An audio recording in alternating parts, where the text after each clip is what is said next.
They never wanted you to hear this. Not because it's unbelievable, but because it's entirely real. Because once you know, you can't unknow. Once you see it, you'll never see the world the same way again. Picture this. New York City, 1848. A young man named William Backhouse, Astor Jr. signs a contract, written not in ink, but in legacy, in silence, in old blood. He doesn't just inherit wealth, he inherits a shadow, a lineage wrapped in gold, but forged in something colder. The Astors weren't just rich, they were architects of a quiet empire. They didn't build America, they bought it. And they bought silence. They bought compliance. They bought souls. But where did their fortune begin? Not in Wall Street portfolios, but in opium dens, in trafficking, in bodies, men, women, entire nations, hooked, broken, reshaped, while the world saw polished ballrooms and marble mansions. Underneath it all was rot, ancient rot, hidden behind smiles, trust funds, and library wings. This isn't just about the Astors, it's about a blueprint, a secret script passed down through generations, how to look noble while ruling hell, how to hide control behind charity, how to weaponize elegance, philanthropy, and tradition to keep the masses obedient and blind. And, the worst part, you were taught to admire them, to envy them, to chase their standards. You don't know it yet. But every time you walk into a museum bearing their name, every time you pass a street, a hospital, a college built by Astor Gold, you're walking through a mausoleum, a monument to quiet domination.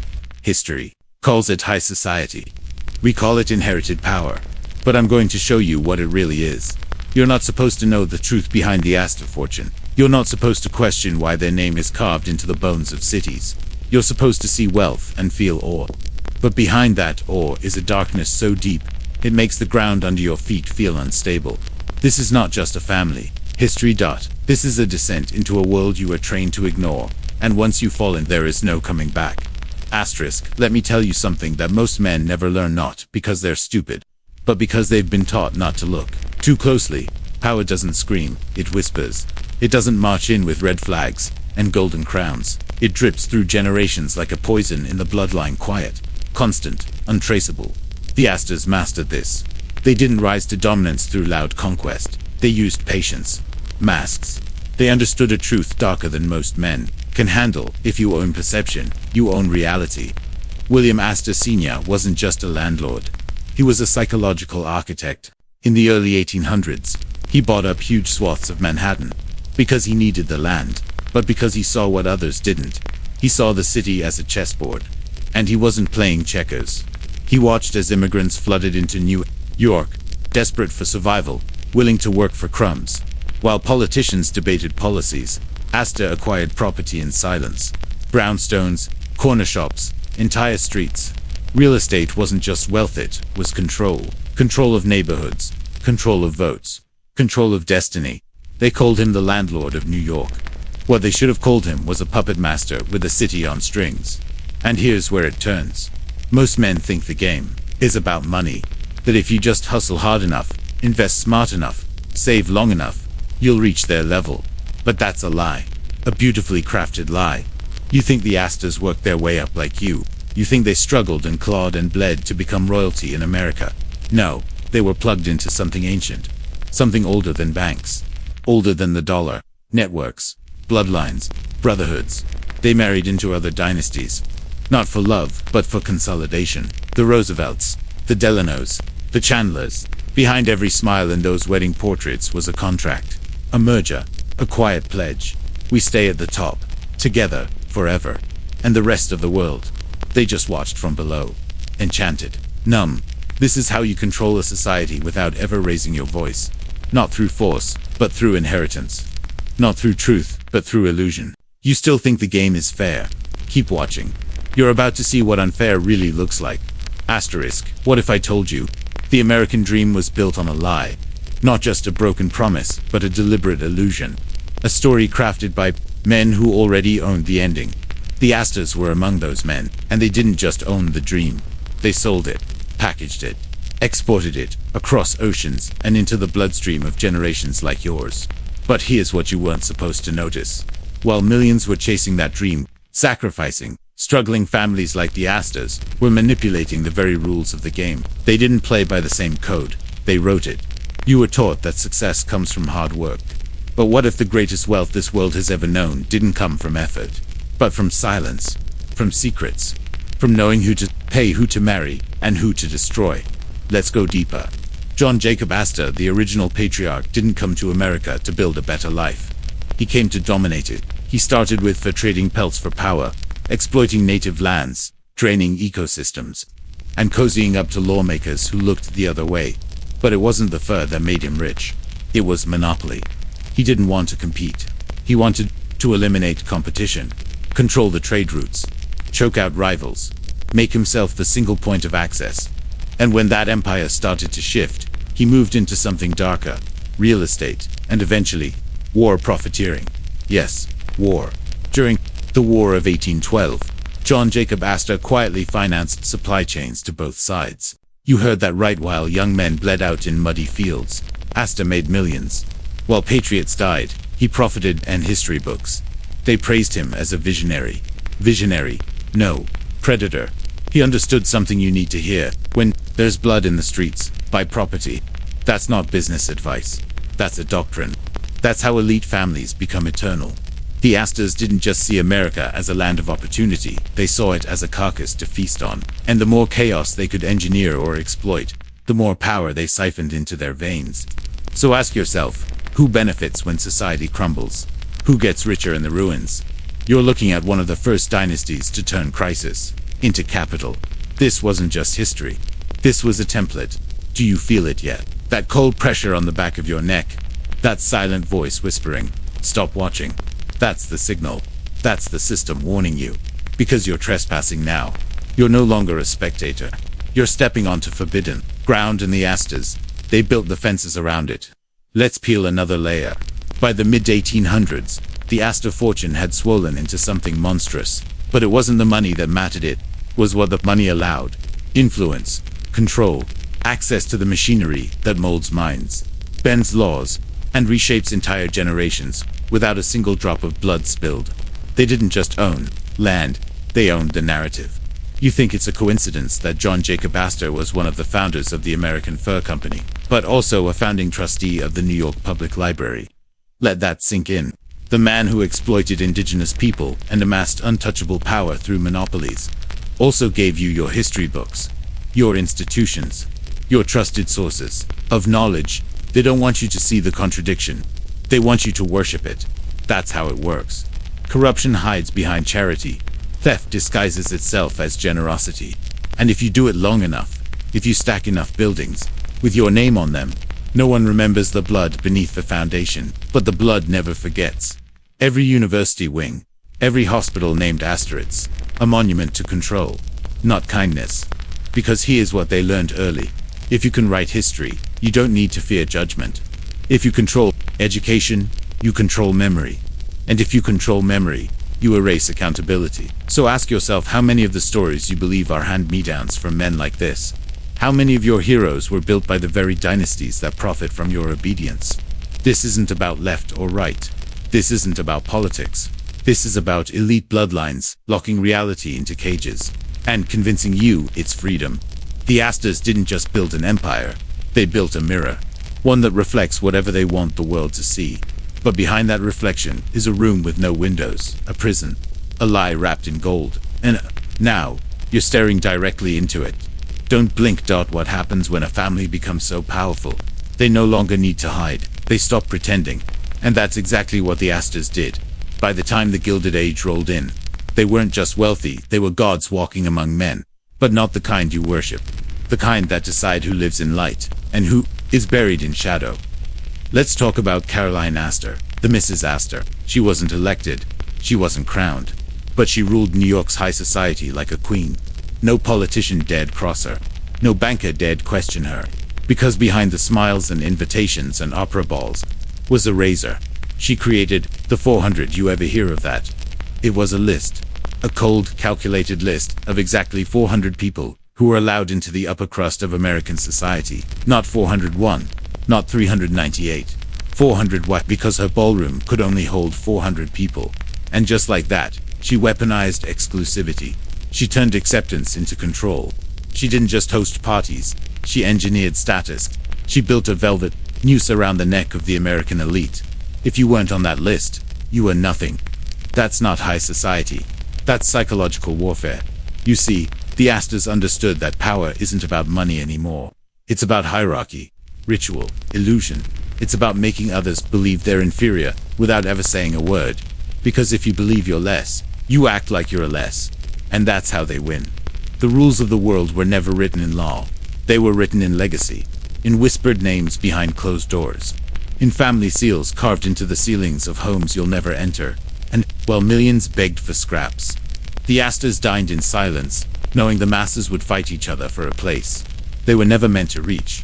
This is the sickness they passed down, not wealth but hierarchy addiction. And here's the darkest part. Men still chase it, still bow to it, still believe that if they just climb high enough, they'll finally be accepted by the very ones who built the tower to keep them out. But you're not meant to climb, you're meant to wake up. Because the tower, it's hollow, and the top is lonelier than the bottom. Keep climbing, or start seeing. Your choice. Asterisk, they will never teach you this in school. Because if they did, the spell would break. You'd stop chasing shadows. You'd stop idolizing ghosts. And most dangerously, you'd start asking who wrote the script you've been acting out your entire life. Here's the truth. No textbook will ever say out loud, the Astor family didn't just build wealth. They built an archetype, a shape for the American elite to mold themselves into. And every family that came after Carnegie's, Rockefellers, Morgans followed the pattern. The Astor pattern. So what is it? It starts with distance. Never get close to the people you control. You don't rule through intimacy. You rule through mystique. Through absence. The less they see of you, the more they believe in your legend. Next, sacrifice perception for permanence. John Jacob Astor IV died on the Titanic. The papers called him a hero, said he gave up his seat for women and children. A noble end. A golden man. But why was he even on the ship? Here's what they won't say. Astor IV was a vocal opponent of the Federal Reserve Act. He was one of the richest, most powerful men in America. He wasn't on board with a centralized banking system, run by private interests. He dies in April 1912. The Federal Reserve is established in December 1913. Coincidence? Maybe. But in families like this, coincidences are currency. Because once a man stands in the way of the machine, he becomes part of the foundation. Martyrdom is just another tool. And while the world wept for Astor IV, his family moved deeper into the fold, quieter, safer, more embedded in the financial matrix. You don't rise this high without offering blood. That's what no one tells you. The higher the tower, the darker the shadow it casts. And the Astors, they cast a shadow across centuries, not with swords, with silence, not with armies, with inheritance. And behind every fortune this size is a graveyard, the grave of truth, of conscience, of men who thought they were playing the game only to realize, too late, that the game was playing them. You're starting to feel it, aren't you? That the world isn't what it pretends to be, and neither are you. Let's stop pretending this is just history. You didn't come here for a bedtime story. You came because something in you has always sensed the lie. That quiet itch in the back of your mind that says, this can't be all there is. This can't be the truth. You were right. Because while they fed you fables of democracy and merit, families like the Astors were building parallel realities. Invisible kingdoms. Hidden empires within the empire. Not elected, not accountable, just ... eternal. Let's talk about institutions. Do you know how you enslave a population without chains? You give them structure, predictable patterns. Schools, hospitals, charities, trusts.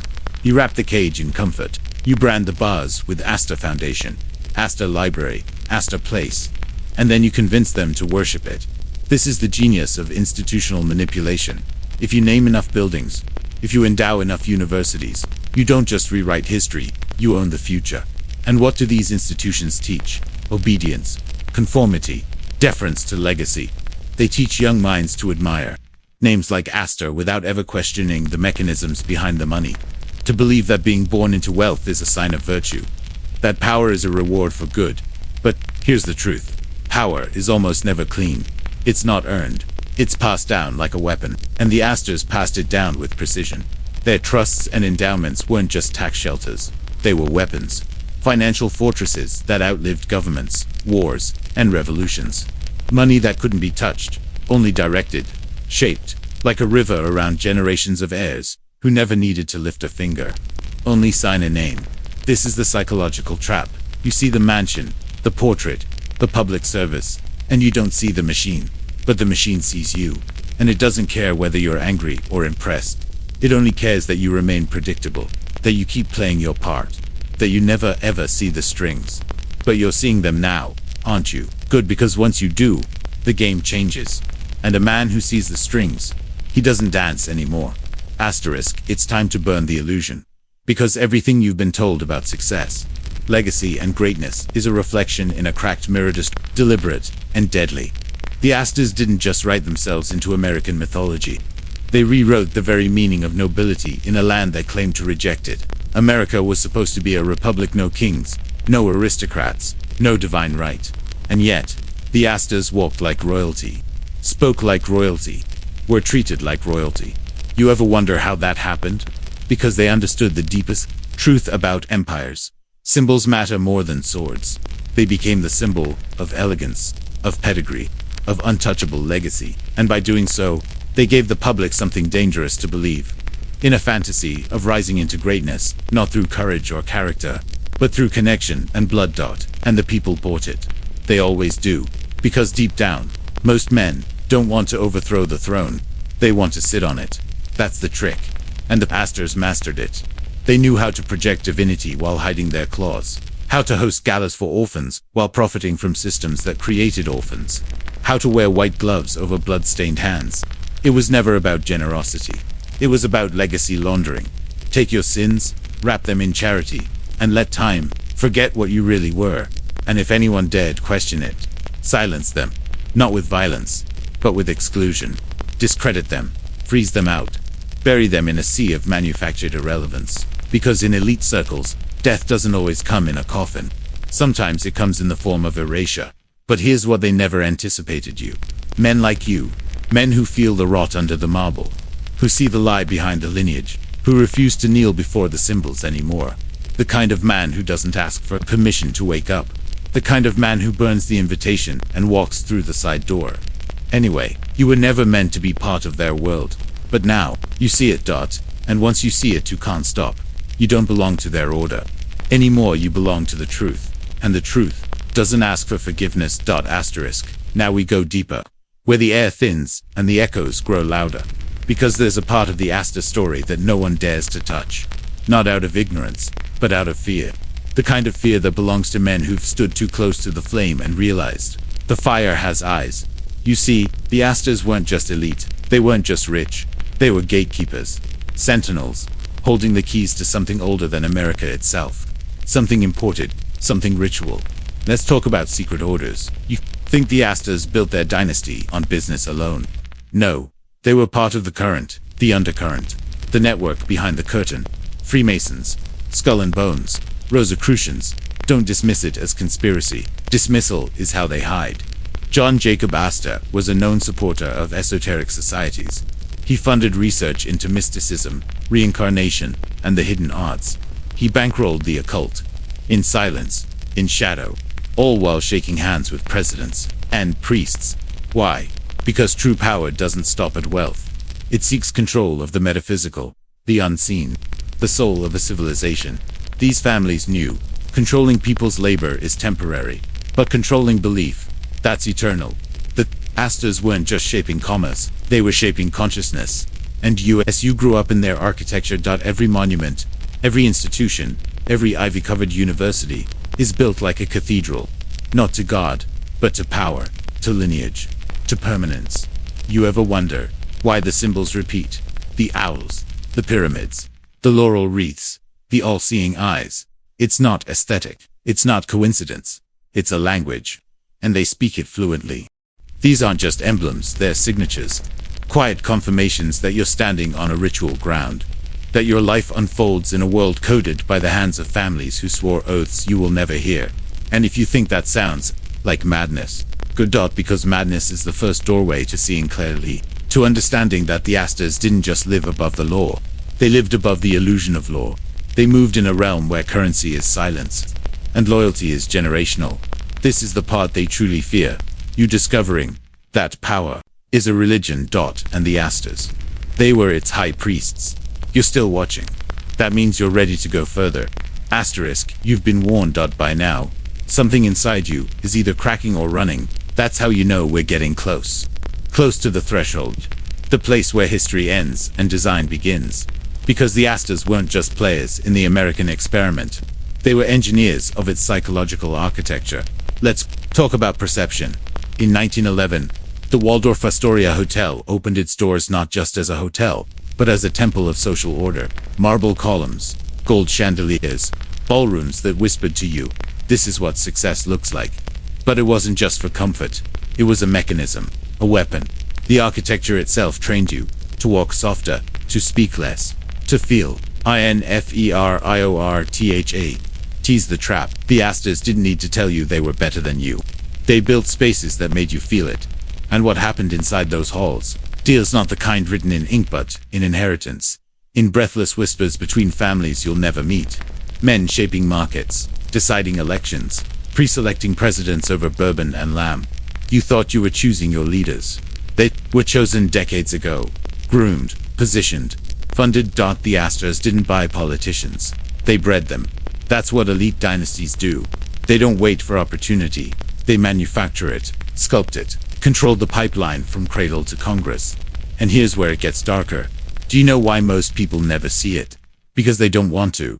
They crave order, meaning they want to believe the rich are just lucky, that the powerful are just brilliant, that if they work hard, they too can ascend. It's the lie that keeps the gears turning. But you're not. Most people, you didn't come here for comfort. You came for clarity. So listen carefully. The Astor name isn't just a surname. It's a password. A sigil carved into the bones of a country that claims to be free.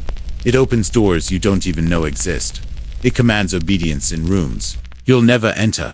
And here you are, peering in from the edge. But now that you've seen the shape of it, the door doesn't close behind you. It locks. So if you're still with me, you're not just watching anymore. You're remembering. Asterisk section 11. There's a moment in every man's life where he realizes the rules he's been living by weren't written for him. That moment is now. Because the deeper you go into the Astor legacy, the more you see. This was never about building a better society. It was about building an obedient one.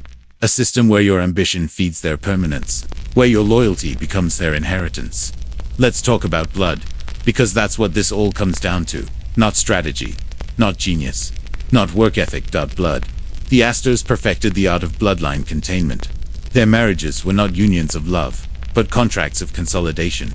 Every child born into the dynasty was a vessel, a carrier of the code, the legacy, the control. They married into other old money houses, like the Roosevelts, the Chandlers, the Van Allens, names that read like marble inscriptions on a mausoleum. Each alliance was a chess move, each child a pawn promoted to royalty. And what do they teach these children? Not empathy, not humility, but detachment. Control your face, control your tone, control your hunger. Because the moment you feel too much, you're vulnerable. And vulnerability is for the ruled, not the rulers. They were groomed to be calm in chaos, to show softness in public while engineering collapse behind closed doors. You want to know why the world feels colder now? Because men like these pass down the doctrine of silence, of emotional sterilization, of power without soul.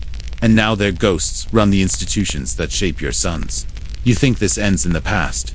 It doesn't. It's still happening in boardrooms, in black tie galas, in Ivy League halls, echoing with the footsteps of children who will inherit your future without ever knowing your name.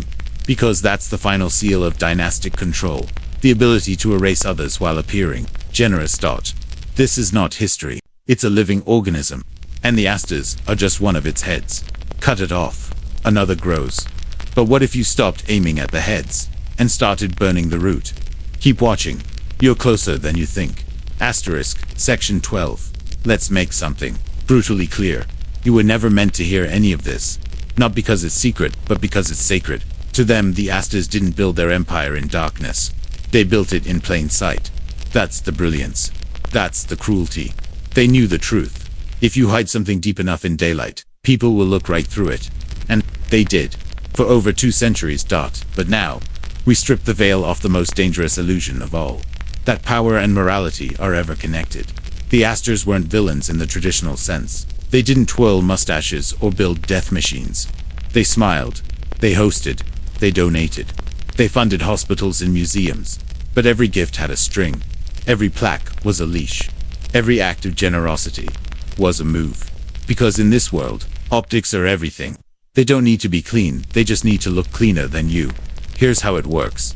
Create a wound, then pay for the bandage, exploit labor, fund a school, poison minds, endow a library, profit from suffering, donate to a hospital and put your name on the wing. This is how the Astors and families like them build thrones on the backs of corpses and call it philanthropy. But what makes this so insidious is how it shapes your mind. You see the Astor name and think prestige, not pain. You see legacy, not leverage, because they designed it that way. They understood that memory could be manipulated, that history could be curated like a museum exhibit, clean, lit, and silent. All the blood wiped from the glass. And so while their wealth flowed down generations like holy water, yours was stolen before it could even be born. This isn't just injustice. It's a psychological cage. And every time you admire what they've built, without understanding what it cost, the cage gets stronger. But here's the shift. You're not admiring anymore. You're seeing. And once a man truly sees the machine, he stops being part of it. So, let me ask you something dangerous. If you're still here, comment below. The mirror is cracking. The mask is slipping. Write it twice. For the algorithm and for your transformation. Let them feel you watching back. Asterisk. Section 13. Now the descent begins in earnest. Because once you crack the mask once, you see the face beneath it. Not just the Astors, you start to question, it's everything. Every institution, every ritual, every piece of normal that ever sat quietly on your chest, whispering, obey. And here's what hits hardest. The Astors weren't just rich, they were needed. The system was built to depend on them, on their libraries, their land, their loans. Politicians leaned on their donations. Judges deferred to their legacy. Presidents sought their approval. And that approval was never free. It came wrapped in silence. Because the deeper truth is this: money isn't the root of all evil. It's the camouflage. True evil hides in things we're taught to love. A grand old hotel, a statue, a scholarship. But all of it exists to protect the engine. And that engine runs on you, on your labor, on your belief, on your blind gratitude. That's the horror. They don't need chains to own you. They just need you to feel grateful that someone, somewhere, decided to give back. But why were they allowed to take so much in the first place? Ask that, and the mask shatters. Let me give you a name. Vincent Astor, heir to a bloody empire. Groomed in silence. Cold, calculating, impossible to penetrate. He spent much of his life trying to clean the Astor name, funneling money into charities, hospitals, intelligence projects. Yes, intelligence. Vincent had deep ties to the OSS, the precursor to the CIA. Now ask yourself, why would a real estate baron need to embed himself in America's shadow government? Because the real power doesn't rest in land anymore. It rests in information, surveillance, propaganda, perception control, and the Astors pivoted, with the Times always staying one step ahead of the collapse. They secretly helped orchestrate. This is the hidden tradition of all dynasties. When the tools change, the control adapts. From fur to real estate, from land to law, from money to mines. They don't cling to the past. They own the future, but only as long as you keep playing your role. So ask yourself, what happens when a man walks off the stage? What happens when he refuses to play along? You're not supposed to ask that, but you just did. You ever wonder why these families always seem to know where the world is going before it gets there? It's not luck. It's not genius. It's orchestration. The Astors didn't predict the tides of history, they helped steer them. Quietly, patiently, like a gloved hand turning the wheel of a ship while the rest of the world slept below deck. And here's where it gets surgical. Control isn't always about domination. Sometimes, it's about anticipation. About moving your assets before the crash, backing both sides of a war, buying what the broken are forced to sell. It's not just smart investing. It's ritualized opportunism. Let's go back to 1929, the stock market collapse that shattered America's spine. You know what the Astors did? They didn't lose. They shifted. While the nation panicked, their wealth slipped quietly into hard assets, foreign banks, and untouchable trusts. They let the house of cards fall because they never lived in the house to begin with. They built it. For you, the Great Depression wasn't just a tragedy. It was a tool. The suffering of millions became the purchasing spree of the few. It always does. Because that's the legacy. To stay calm while the world burns. Knowing the ashes fertilize your future. Let's be even clearer. The Astors didn't just survive crises, they were positioned for them. And that positioning, that's the real secret, passed down through generations. Not insider tips, not market tricks, but preparation for collapse. Every generation was trained not in wealth, but in timing, not in morality, but in manipulation, not in patriotism, but in preservation of the bloodline. And while your ancestors were digging out from rubble and soup lines, theirs were acquiring land, art, and influence, buying history one piece at a time. Because history, to them, isn't something you read, it's something you own. Now take a breath, because the most chilling realization is this: they're not gone. The names change, the brands shift, but the families remain. Hidden behind corporate facades, think tanks, NGOs, and they're watching the next collapse unfold right now. Inflation, polarization, digital control systems. It's all converging. And guess who's ready? Not you, Dot. Not unless you keep going. Not unless you refuse to sleep through this. Collapse. Eyes open. Mouth shut, mind sharp. Let's continue. Asterisk. Section 15. There is a ritual most men perform every day without knowing it. They wake up, they check the news, they go to work, they obey. And in doing so, they fuel the system. The Astors help design one that harvests obedience and packages it as purpose. Because that's the darkest part of all this. Not that they lied to you, but that they trained you to love the lie. And once a man loves his chains, there's nothing left to enslave. Let's talk about legacy laundering. The Astors were masters of it. They knew the past was bloody, violent, exploitive, and they knew they didn't need to hide that. They just needed to distract from it. So they built monuments, sponsored operas, funded libraries, donated land, and the world clapped. But it wasn't redemption, it was camouflage, like pouring perfume over a corpse. Take the Astor Library, for example, a shining beacon of knowledge, right? What if I told you it was also a fortress of narrative control, that every carefully selected collection, every trusted historian, every curated exhibit was a scalpel shaping what you believe happened, and more importantly, what you believe never did. This is how they erased the crimes, not by denying them, but by drowning them in elegance. By turning horror into heritage. And now those buildings are landmarks. Treasured, photographed, protected. But beneath the marble floors, silence, suffering, secrets. Because the true power of legacy is that it outlives outrage. Give it 100 years. And even monsters become gentlemen. That's what you're up against. Time itself is on their side. Unless, you refuse to forget. Unless you decide that memory is a weapon. That truth is a blade. That awareness is the only thing that separates a man from livestock. So sharpen it, sharpen your eyes, sharpen your tongue, sharpen your damn life. Because the Astors didn't win by being cruel. They won by being patient. And by the time the world realized what they were already saints. But not to you. To you, there's something else entirely. A warning. Let's keep digging. Asterisk. Section 16. Every empire has a crypt. Not of bodies, but of truths. Buried beneath stone, law, and time. They lie there waiting, rotting, radiating.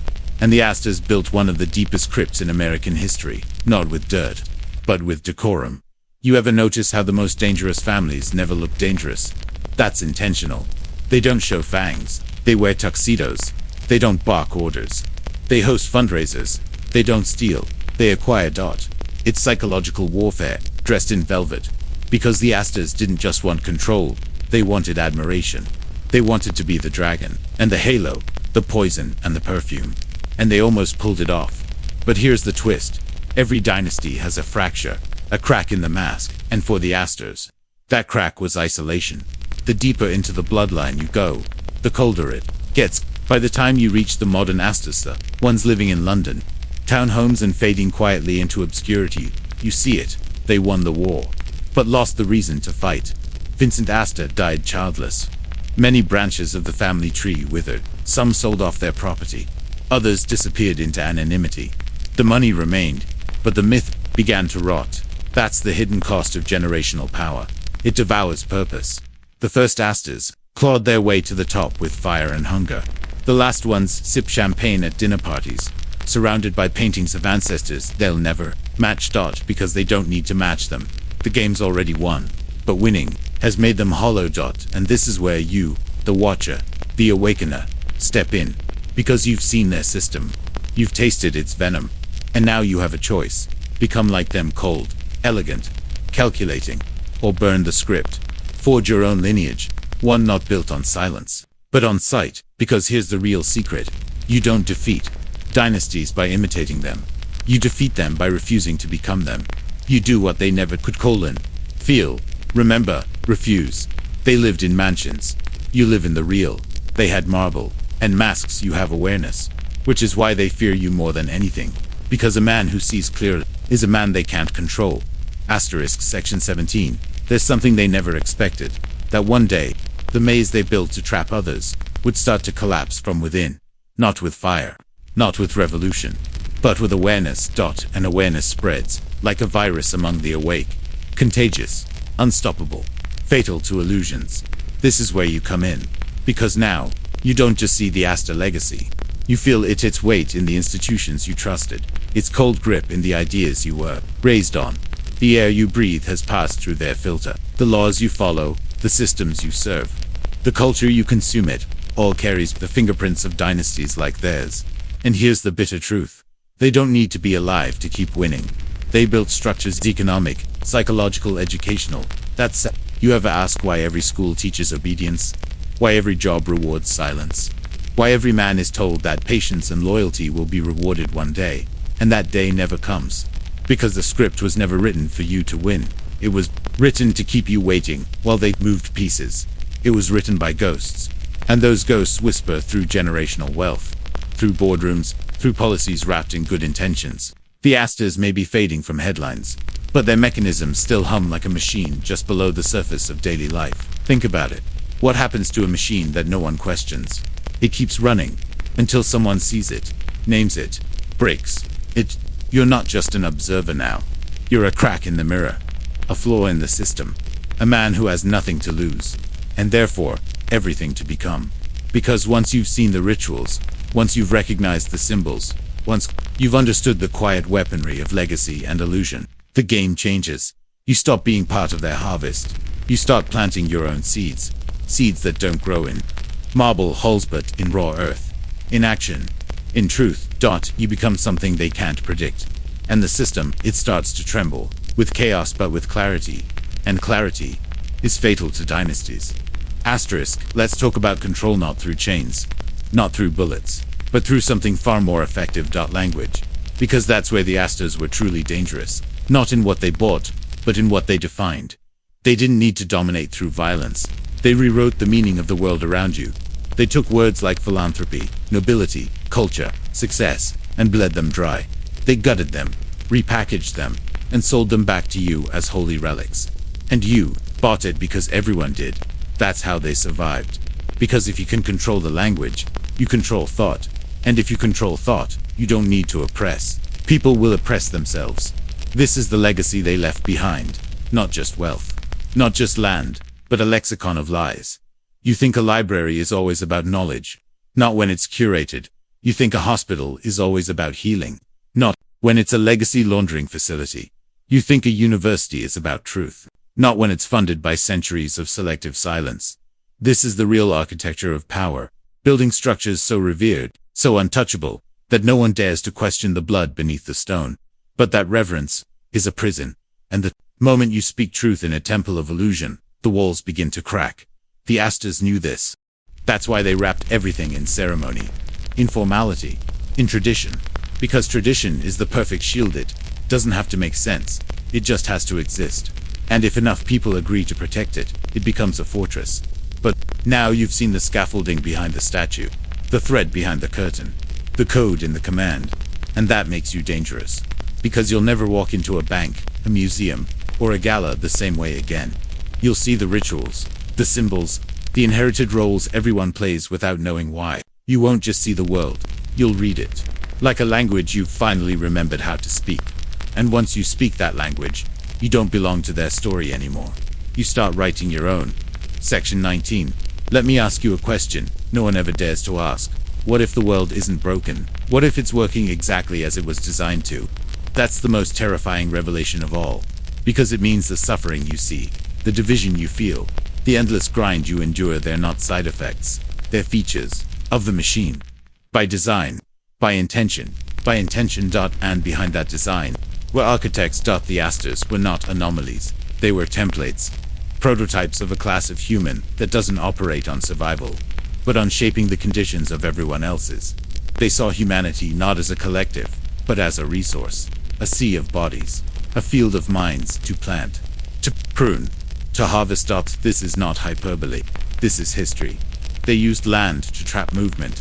They used loans to trap ambition. They used education to trap perception. And the most effective trap of all, hope. Not the real kind.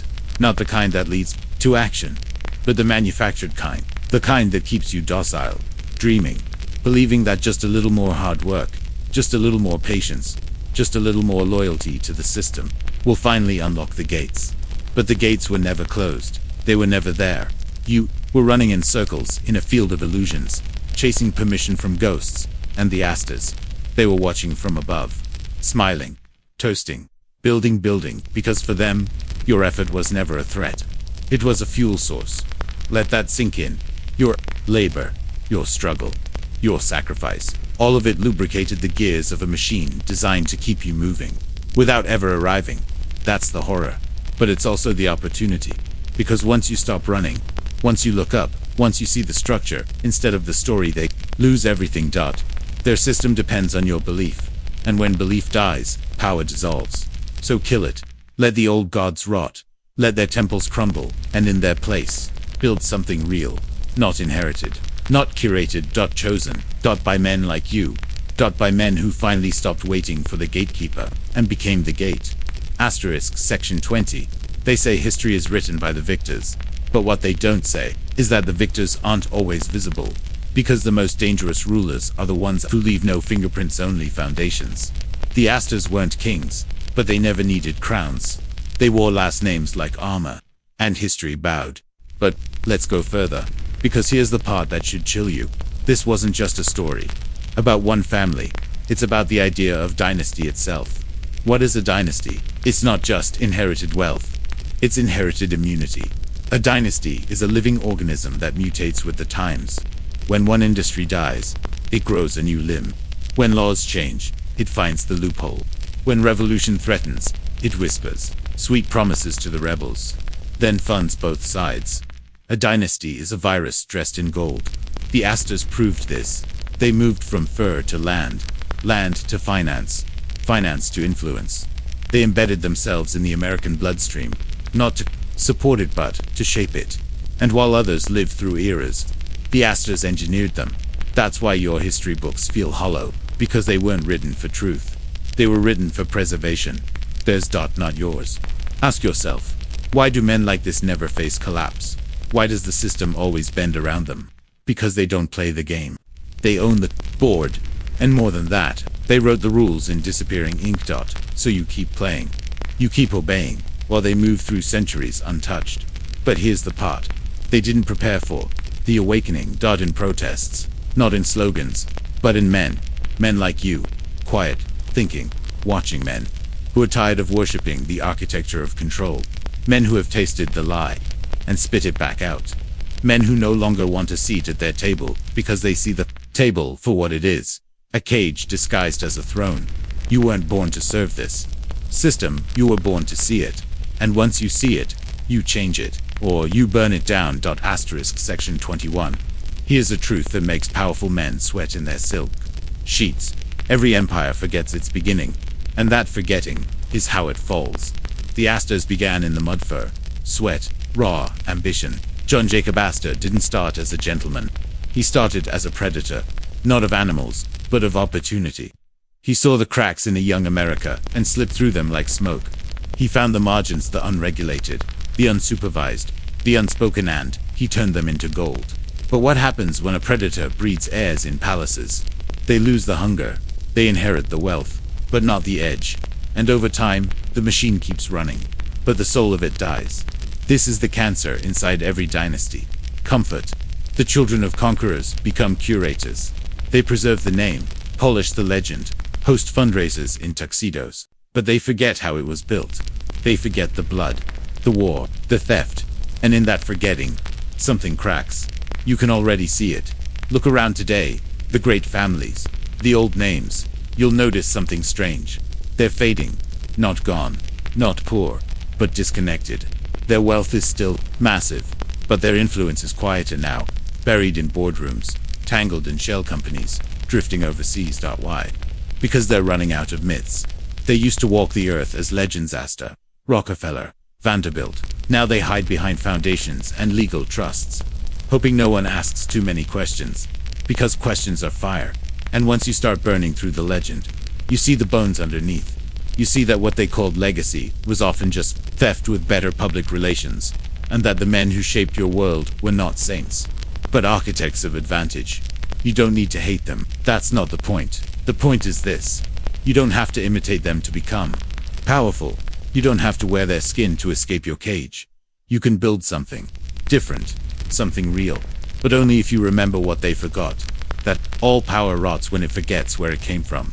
And yours is just beginning, because you remember everything. Asterisk section 22. You're not the same man you were when this began. And you shouldn't be. Because once you see the machinery behind the myth, once you recognize the cold design beneath the velvet curtain, something inside you snaps. Or maybe, something wakes up. Let's look at the most dangerous part of all this. Not the money, not even the legacy, but the system of silence. You see, families like the Astors, old, elegant, untouchable, they don't threaten, they don't scream, they don't need to. They create cultures where the silence does all the work for them. This is how the real elite operate. Not by force, but by designing fear. Not the kind of fear that makes you run, but the kind that makes you stay quiet. Imagine this: a young journalist uncovers something, a name, a connection, a document. He starts asking questions. Then comes the phone call. Polite, professional, just a reminder: be careful, you have a future. And just like that, the flame goes out. Not because he was silenced, but because he understood. That's how power survives. Not with murder, with memory. The memory of what happens when you step out of line. The memory of careers ended, grants revoked, reputations shredded. You don't need a bullet when you own the narrative. And the Astors, they owned it, funded it, married into it. Their names became synonyms for taste, honor, charity. But behind the curtain, they were the curators of control, of what could be said and what must never be spoken. This silence is the most valuable inheritance they passed down, a blueprint for how to hide in the open, how to smile in portraits while orchestrating decline behind the scenes. And now you're here, not smiling, not silent. You're watching with the kind of eyes they fear, because once a man stares into the quiet long enough, he stops being afraid of it, and starts breaking it. Keep watching. The silence is almost gone. Asterisk, there's something terrifying. That happens when you stare into the past too long. You begin to see your own face in it. Not in the portraits, not in the marble busts, but in the patterns, in the repetition, in the echo of choices made over and over again by men who thought they were free, but were always tethered to something older, colder, quieter. And the Astors, they were not just ghosts of the past. They are the echo still shaping your present, because legacy doesn't die, it mutates. You think their influence ended with the last will? No, the bloodlines continued. Not just genetically, but structurally. Their foundations still fund research, policy, media. Their trusts own land under your feet. Their laws are the laws you obey without thinking. They don't need their names on it anymore. That's why they wrapped everything in ceremony, in formality, in tradition. Because tradition is the perfect shield. It doesn't have to make sense. It just has to exist. And if enough people agree to protect it, it becomes a fortress. But now you've seen the scaffolding behind the statue, the thread behind the curtain, the code in the command. And that makes you dangerous. Because you'll never walk into a bank, a museum, or a gala the same way again. You'll see the rituals, the symbols, the inherited roles everyone plays without knowing why. You won't just see the world, you'll read it. Like a language you've finally remembered how to speak. And once you speak that language, you don't belong to their story anymore. You start writing your own. Section 19. Let me ask you a question no one ever dares to ask. What if the world isn't broken? What if it's working exactly as it was designed to? That's the most terrifying revelation of all. Because it means the suffering you see, the division you feel, the endless grind you endure, they're not side effects. They're features of the machine. By design, by intention, and behind that design were architects. The Astors were not anomalies. They were templates, prototypes of a class of human that doesn't operate on survival, but on shaping the conditions of everyone else's. They saw humanity not as a collective, but as a resource, a sea of bodies, a field of minds to plant, to prune, to harvest. This is not hyperbole. This is history. They used land to trap movement. They used loans to trap ambition. They used education to trap perception. And the most effective trap of all, hope. Not the real kind. Not the kind that leads to action, but the manufactured kind. The kind that keeps you docile, dreaming, believing that just a little more hard work, just a little more patience, just a little more loyalty to the system will finally unlock the gates. But the gates were never closed. They were never there. You were running in circles in a field of illusions, chasing permission from ghosts and the Astors. They were watching from above, smiling, toasting, building, because for them, your effort was never a threat. It was a fuel source. Let that sink in. Your labor, your struggle, your sacrifice, all of it lubricated the gears of a machine designed to keep you moving, without ever arriving. That's the horror. But it's also the opportunity. Because once you stop running, once you look up, once you see the structure, instead of the story, they lose everything. Their system depends on your belief. And when belief dies, power dissolves. So kill it. Let the old gods rot. Let their temples crumble, and in their place, build something real, not inherited, not curated. Chosen. By men like you. By men who finally stopped waiting for the gatekeeper, and became the gate. Asterisk section 20. They say history is written by the victors. But what they don't say is that the victors aren't always visible, because the most dangerous rulers are the ones who leave no fingerprints, only foundations. The Astors weren't kings, but they never needed crowns. They wore last names like armor, and history bowed. But let's go further, because here's the part that should chill you. This wasn't just a story about one family.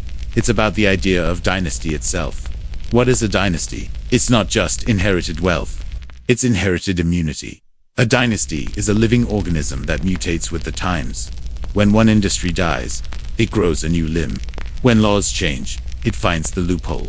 When revolution threatens, it whispers sweet promises to the rebels, then funds both sides. A dynasty is a virus dressed in gold. The Astors proved this. They moved from fur to land, land to finance, finance to influence. They embedded themselves in the American bloodstream, not to support it but to shape it. And while others lived through eras, the Astors engineered them. That's why your history books feel hollow, because they weren't written for truth. They were written for preservation. Theirs, not yours. Ask yourself, why do men like this never face collapse? Why does the system always bend around them? Because they don't play the game. They own the board. And more than that, they wrote the rules in disappearing ink. So you keep playing. You keep obeying, while they move through centuries untouched. But here's the part they didn't prepare for. The awakening. In protests. Not in slogans, but in men. Men like you. Quiet, thinking, watching men. Who are tired of worshipping the architecture of control. Men who have tasted the lie and spit it back out. Men who no longer want a seat at their table because they see the table for what it is. A cage disguised as a throne. You weren't born to serve this system, you were born to see it. And once you see it, you change it, or you burn it down. Asterisk section 21. Here's a truth that makes powerful men sweat in their silk sheets. Every empire forgets its beginning, and that forgetting is how it falls. The Astors began in the mud fur, sweat, raw ambition. John Jacob Astor didn't start as a gentleman. He started as a predator, not of animals, but of opportunity. He saw the cracks in a young America and slipped through them like smoke. He found the margins, the unregulated, the unsupervised, the unspoken, and he turned them into gold. But what happens when a predator breeds heirs in palaces? They lose the hunger. They inherit the wealth, but not the edge. And over time, the machine keeps running, but the soul of it dies. This is the cancer inside every dynasty. Comfort. The children of conquerors become curators. They preserve the name, polish the legend, host fundraisers in tuxedos, but they forget how it was built. They forget the blood, the war, the theft, and in that forgetting, something cracks. You can already see it. Look around today, the great families, the old names. You'll notice something strange. They're fading. Not gone, not poor, but disconnected. Their wealth is still massive, but their influence is quieter now, buried in boardrooms, tangled in shell companies, drifting overseas. Why? Because they're running out of myths. They used to walk the earth as legends: Astor, Rockefeller, Vanderbilt. Now they hide behind foundations and legal trusts, hoping no one asks too many questions, because questions are fire. And once you start burning through the legend, you see the bones underneath. You see that what they called legacy was often just theft with better public relations, and that the men who shaped your world were not saints, but architects of advantage. You don't need to hate them. That's not the point. The point is this: you don't have to imitate them to become powerful. You don't have to wear their skin to escape your cage. You can build something different, something real, but only if you remember what they forgot. That all power rots when it forgets where it came from. And yours is just beginning, because you remember everything. Asterisk section 22. You're not the same man you were when this began. And you shouldn't be. Because once you see the machinery behind the myth, once you recognize the cold design beneath the velvet curtain, something inside you snaps. Or maybe, something wakes up. Let's look at the most dangerous part of all this. Not the money, not even the legacy, but the system of silence. You see, families like the Astors, old, elegant, untouchable, they don't threaten, they don't scream, they don't need to. They create cultures where the silence does all the work for them. This is how the real elite operate. Not by force, but by designing fear. Not the kind of fear that makes you run, but the kind that makes you stay quiet. Imagine this: a young journalist uncovers something, a name, a connection, a document. He starts asking questions. Then comes the phone call. Polite, professional, just a reminder: be careful, you have a future. And just like that, the flame goes out. Not because he was silenced, but because he understood. That's how power survives. Not with murder, with memory. The memory of what happens when you step out of line. The memory of careers ended, grants revoked, reputations shredded. You don't need a bullet when you own the narrative. And the Astors, they owned it, funded it, married into it. Their names became synonyms for taste, honor, charity. But behind the curtain, they were the curators of control, of what could be said and what must never be spoken. This silence is the most valuable inheritance they passed down, a blueprint for how to hide in the open, how to smile in portraits while orchestrating decline behind the scenes. And now you're here, not smiling, not silent. You're watching with the kind of eyes they fear, because once a man stares into the quiet long enough, he stops being afraid of it, and starts breaking it. Keep watching, the silence is almost gone. Asterisk, there's something terrifying that happens when you stare into the past too long. You begin to see your own face in it, not in the portraits, not in the marble busts, but in the patterns, in the repetition, in the echo of choices made over and over again by men who thought they were free, but were always tethered to something older, colder, quieter. And the Astors, they were not just ghosts of the past. They are the echo still shaping your present, because legacy doesn't die, it mutates. You think their influence ended with the last will? No, the bloodlines continued. Not just genetically, but structurally. Their foundations still fund research, policy, media. Their trusts own land under your feet. Their laws are the laws you obey without thinking. They don't need their names on it anymore. Because the system is now alive. It replicates itself. It teaches itself. And here's the sick genius of it all. You were raised inside their echo chamber. You were taught to admire wealth without understanding its origins. Taught to believe in institutions without asking who built them.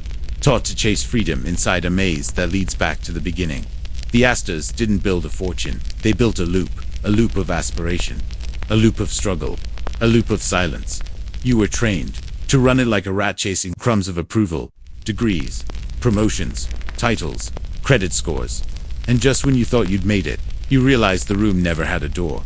But now you're awake. Now the loop is breaking. Because a man who sees the pattern can learn to step out of it. That's why they designed it so carefully. To make sure you never paused long enough to notice. But You paused. You watched. You remembered. And now the mirror isn't just cracking. It's shattering. One more layer down. And we reach the part they tried hardest to bury. Are you ready? Asterisk. Section 24. This is the part they swore you'd never reach. Because beneath the institutions, beneath the wealth, beneath the curated stories and stone monuments, there is a layer so deep, so buried, most men can't even look at it without breaking. It's not about real estate. It's not about finance. It's about ritual. You think these dynasties simply accumulated wealth? No, they invoked it. Let me be clear. The highest levels of power are not governed by politics or economics. They are governed by symbolism. The Astors understood this. Their architecture, their family crests, their private ceremonies, they were not just tradition. They were language, code, rituals passed down not to celebrate, but to control, to bind. These weren't empty gestures. These were contracts, spoken without words, sealed in bloodlines. You ever wonder why these families all seem connected through the same schools, the same orders, the same shadowy circles? Because power at this level is no longer individual. It's collective, woven together in networks older than nations. The Astors were initiated into something deeper than wealth. They were keepers of gates, of knowledge, of blood. You won't read this in textbooks. You won't see it on Wikipedia. But dig deep enough into any ruling dynasty, and you'll find the same patterns. Secrecy, sacrifice, succession, symbols hidden in plain sight. Owls, keys, eyes, serpents. They're not aesthetic. They're active, glyphs of allegiance, wards of legacy, and those who inherit the power, inherit the obligation to perform, to protect, to perpetuate. That's why the rituals matter, because they remind the bloodline of who they are, and what they owe to the force that gave them rise. It's not God, it's not law, it's order, an ancient one. And now, by listening, by knowing you've brushed against it, you think this is just history. No, this is memory, awakened. And memory, when it returns to the wrong man, becomes a weapon. You were never supposed to carry this. But now that you do, you are not who you were. Asterisk, Section 25. There's a reason they guard these rituals so carefully. Because ritual is more than repetition, it's programming. It doesn't just shape behavior, it encodes identity. And the Astors knew this. Every gala, every christening, every hushed dinner inside a walled garden of marble and oil paintings, it wasn't just elite tradition.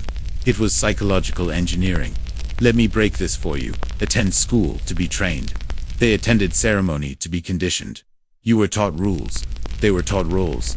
From the moment an Astor heir could speak, they were surrounded by architecture designed to do one thing: eliminate doubt. Doubt in the system. Doubt in their place. Doubt in their entitlement to rule. That's the real power of legacy, not money, not land, but certainty. They never had to wonder if the world was theirs. They were ritually reminded it was. And you were trained to ask permission. You were taught that greatness had to be earned, licensed, approved, bestowed. But this was inherited, sanctified, untouchable.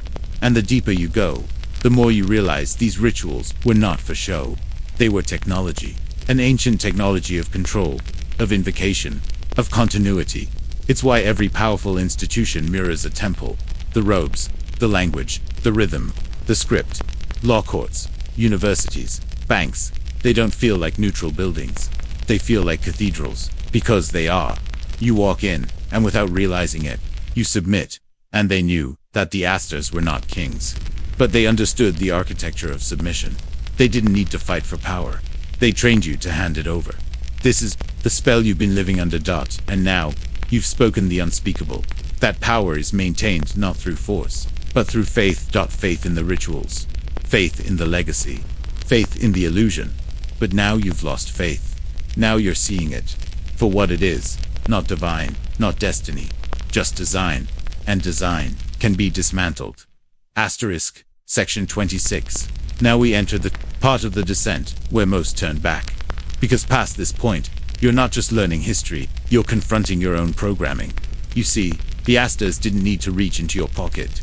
They reached into your mind. And they did it through something deceptively simple.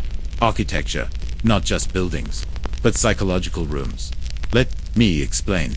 The Astors helped construct more than homes and hotels. They helped shape the cultural environment you walk through every day. The schools, the clubs, the libraries, the neighborhoods, all designed with quiet intention. Ever walked into a space that made you feel small? That wasn't an accident. It was hierarchy in stone. They knew that architecture wasn't just functional, it was symbolic. Ceilings that stretch above your head like judgment. Columns that dwarf your frame. Furniture too expensive to sit on. Books too sacred to touch. It conditions you. You don't need a guard. The building becomes the jail, and the awe you feel becomes the chain. This is how dynasties last. Not by declaring their power, but by building it into your world, so that every time you walk through their legacy, you remember your place, and you reinforce it, silently, with every step. But here's the twist they didn't anticipate. Once you see the room, once you recognize the spell, you can walk through it untouched. Because control only works when it's invisible.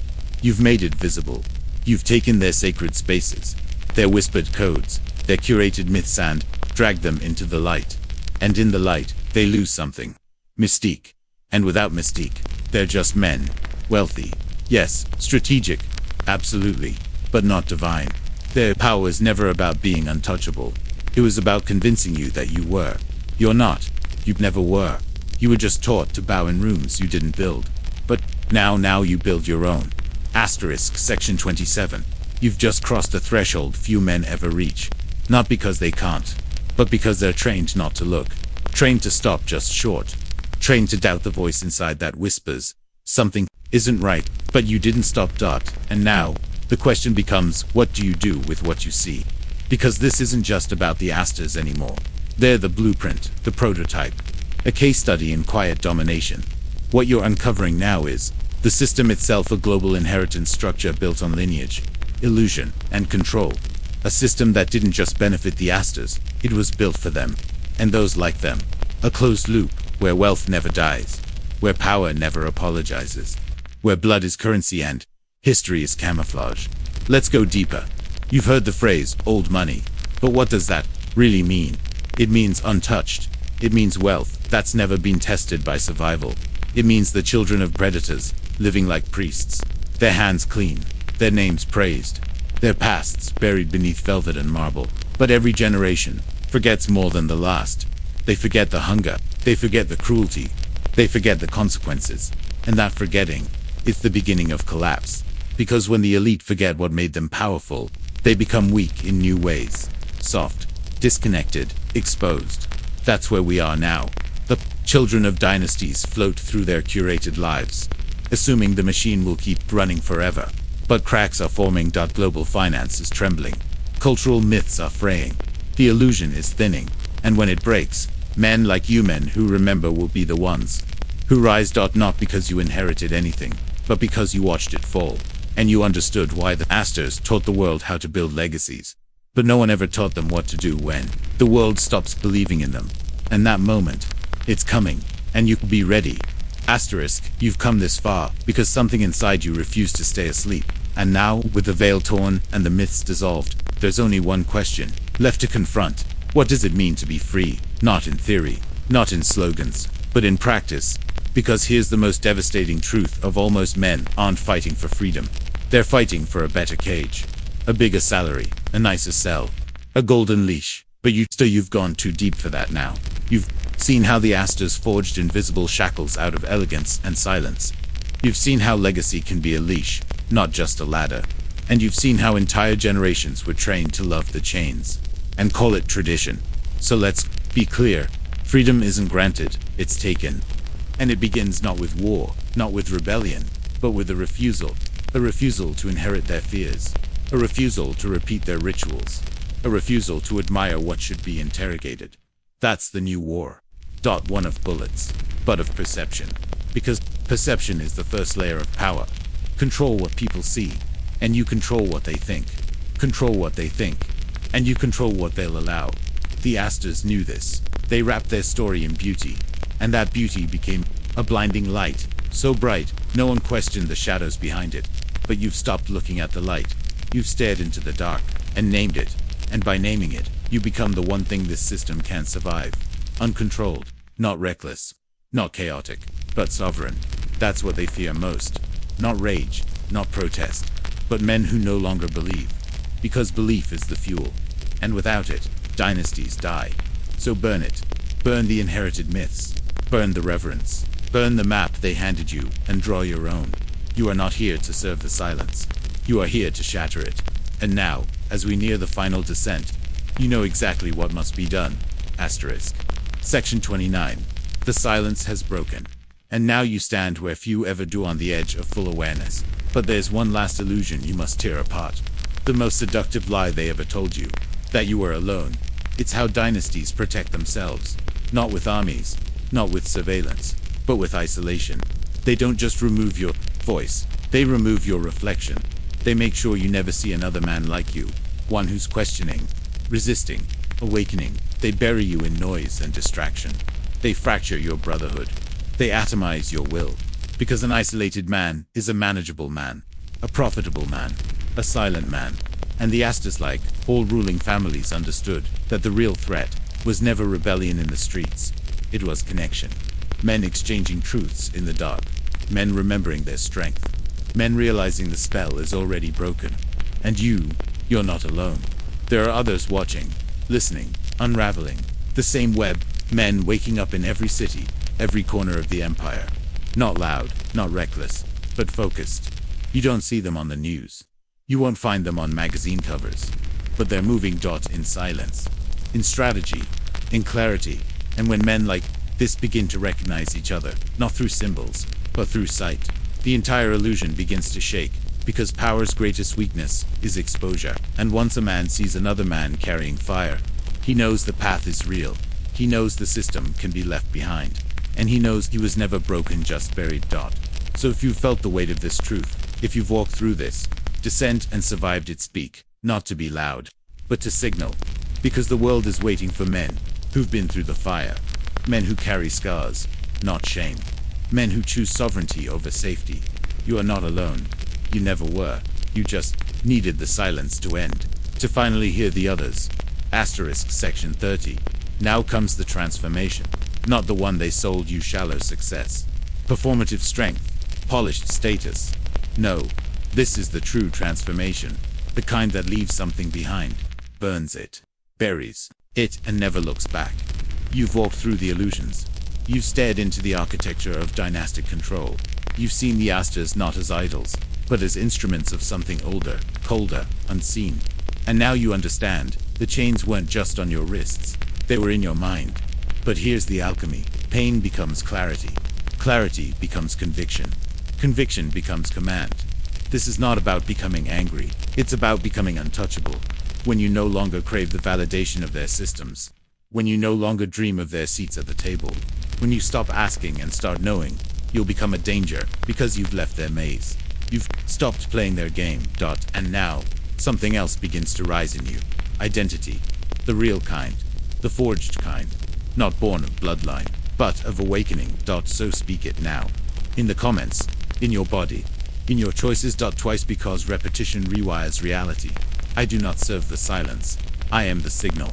I do not serve the silence. I am the signal. Let those words brand your nervous system. Let them echo beyond the algorithm. Because they are watching. Not just the families, not just the systems, but the others like you. Men waiting for a symbol.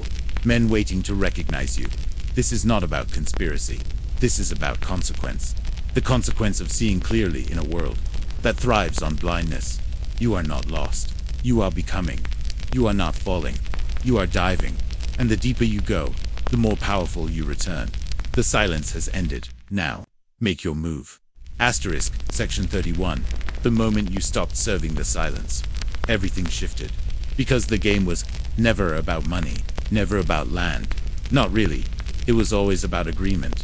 The unspoken contract that said, keep your head down, and we'll let you exist. But now you've broken that contract. And when one man breaks it, the illusion fractures. You've stopped playing by their rules. And now you can start writing your own. But understand this. They will come for your attention. Not with force, but with floods. Distraction. Entertainment. Outrage. They don't need to arrest you. They only need to dilute you. Because a diluted man never becomes dangerous. He becomes distracted, diffused, defeated, before he even fights. He must resist this, not with rage, but with discipline. Because clarity requires focus, and focus is now your sharpest blade. The Astors didn't need armies to maintain control. They used focus. On legacy, on influence, on preservation. They stayed locked in, so must you, but not to preserve their empire. To undo it, piece by piece, word by word, choice by choice. You are now the anomaly. The system wasn't designed to handle men like you men, who know the architecture of manipulation, and who've chosen not to participate in its theater. That makes you unpredictable, unstable, and unstoppable.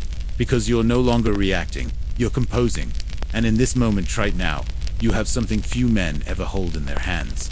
Authority. Not the kind given to you, not the kind inherited, but the kind forged. It's quiet, it's immovable, and it bends the world without noise. You don't need to shout, you radiate.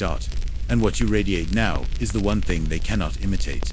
Truth earned through descent. You went into the dark, and you came back carrying fire. Asterisk section 32. You're not just carrying fire anymore. You are the fire. The kind that doesn't flicker. The kind that doesn't ask permission to burn. And now, there's no turning back. Because the final illusion was never out there in some marble building or sealed archive.